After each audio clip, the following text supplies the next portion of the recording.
Godpill, how can I help you? Hey man, you already know what it is. What's that? So can you hear me? Yeah.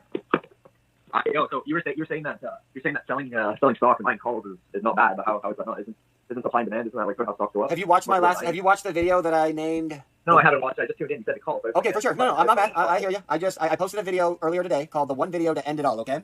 So check this out. Yeah. Right now we got. Let me pull up the math so I can say it to you right because it's a lot. Right now we got 450 million shares, and of that, retail owns 88% of it. Okay. So institutional. Retail. Say that again. Retail owns 88% of the flow right now. Of AMC, of the entire share, outstanding shares. And where did you get this information from? Just Yahoo Finance. Anything you Google will tell you that. Huh. I did not know that. If you go to the earnings call from 3 weeks ago when the CEO talks, he doesn't really tell you how much we own, but he tells you that Wanda, who used to own 38% and had a deal that if they own 30% or more, they get 3 times the voting power. So basically, have owned the company for a long, long time. And you'll hear him talk about how they've been diluted to under 10% ownership. And if you add up all the math, like basically they own the whole company and we own the rest now. And they've they've actually sold 20 million shares the other day.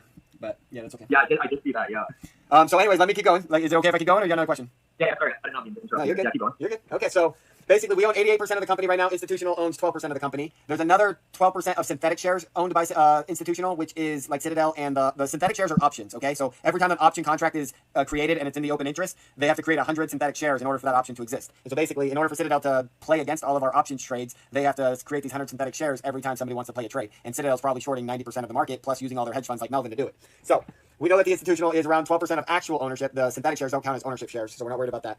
And basically, the way that I look at it, if we sold 100 million shares today, right? So right now there's 450 million shares. We own about 400 million of those shares. If we sold 100 million of those today, we would still own 65% of the company. Let's assume institutional bought the other 34%, okay? Or the 100 million that we sold. So now institutional will own 34%, we'll own 66%. And so if we sold 100 million shares, we would still own 66% of the company, but the price, you're totally right, would drop, right? So the price is going to go somewhere between 7, 5, like let's just assume worst case scenario, $5, right? So the average price from $9 to $5, the average price where we sell the stock at is probably $7. So if we sold 100 million stocks right now, we would collect, like everybody in retail together would have about $700 million of firepower ready to put somewhere. So I created 3 examples of just if they put them all in the same strike, what would happen? And basically, if they took that $700 million and they threw it all onto the $40 strike on January 2023, at the price that it's at right now, not counting the price drop, which would actually lower the price even more, but at the price that it's at right now, that $700 million would be able to turn the short interest of AMC into 83% overnight. And that's on 2023 expiration. So think about AMC having 100% short interest, but when GME had the 140% short interest, 50% of it was probably in a month to expire or less. And so after the GMEs was rising all January and then finally squeezed at the end, a lot of the contracts have finally started to expire. So there was no more pressure coming. There was no more squeeze pressure coming from those options. And so now if you go look at the GME short interest, it's way down. It's like 8%. It's way down because the options are so expensive now because there's been so much growth in there. And so the AMC options are like 10 times cheaper than GME. And there's a lot. You got to watch my other videos to fully understand everything. But basically, if instead of doing the 2023 options, we decided to go 2022 options in the $40 strike, now all $700 million would turn the short interest into 167%. Check this out. I think I'm going to do that 22. Hold on. If everybody moved the $700 million over to June expiration $40 strike, it would make the short interest 476%. So let me ask you this: Do you believe that people in this world squeeze stocks when the short interest is high? Yeah. Do you believe that those same people are not always diamond handers? 100%. So do you think there's a lot of investors that are not invested in GME or AMC right now because they're not seeing the indicators they want to invest, but if they saw the indicators they need, they would invest? 100%. So have I convinced you why selling your stock for options is not a shill thing? As long as you buy the right options, as long as you're not buying an option that expires in 30 days or less, you're not doing a bad thing necessarily. As long as we all do it at the same time. Like, as long as you're buying high data and we're all doing it at the same time and we're driving up that short interest, other people, we're sending out the bat signal to the world. If we build it, they will come, right? That's the whole point I'm getting at. We have the power, we have the ammo right now where we can do this, still maintain ownership of AMC, and then the rest of the people are going to, like, the outside world is going to come squeeze us, and we make the most profits because we have the options. The last thing I'll say is the June options, the June options $40 strike makes 100x if it goes to $40. The 2022 will make 40x if it goes to $40, and the 2023 will make about 18 to 20x if it goes to $40 from today. But the thing I'm looking at is there's so many outstanding shares, it's going to be pretty hard to get it to get $40. No, bro, that's not how it works. It's a myth. It's a. The thing I'm thinking of is, like, the thing with options, you don't have to exercise. Bro. So do you know what the PE ratio is of a company? No. Okay, so PE ratio is it's how modern world used to value stocks, and basically they say, how much did your business profit last year? And they say, okay, how much are all your stocks worth?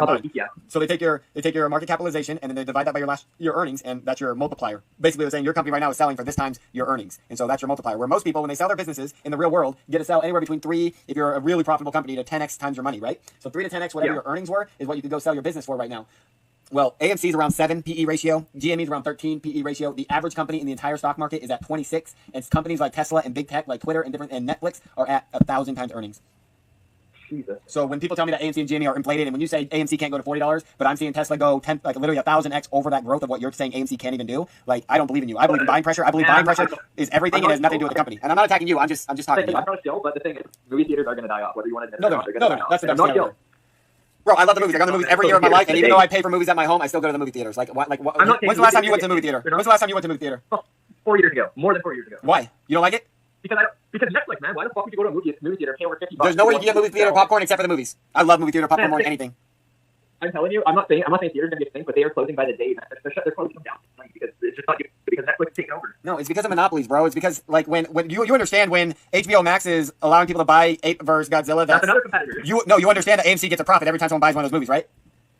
But the thing is, everybody's trying to just sit at home. It's like the thing, COVID's another thing. Nobody's scared of COVID. Hey, bro, you're a shill, bro. You're a shill. Get the fuck out of my chat, pussy. I am not. Get the fuck out of my chat, pussy. Talk about COVID on my channel. Nobody talks about COVID on my channel. Dude, the pussy ass shill.